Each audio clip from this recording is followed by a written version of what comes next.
проводам, стук по рукам, телефон на все голоса говорит пока. Пора. И пальто на гвозде, шарф в рукаве и перчатки в карманах шепчут: подожди до утра. До утра. Но странный стук зовет в дорогу. Может, сердце, может, стук в дверь.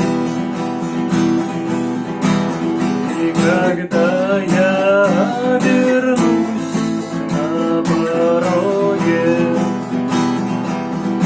я скажу одно лишь слово: верь.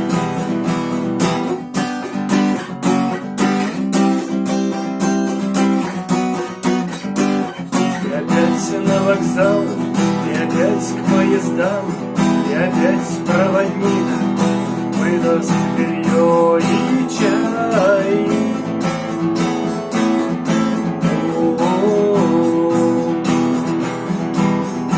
И опять не усну, и опять сквозь грохот колес мне послышится слово: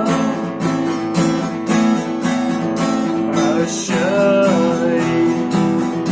Но странный стук зовет дорогу.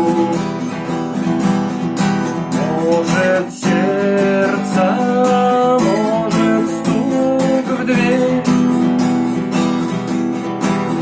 И когда я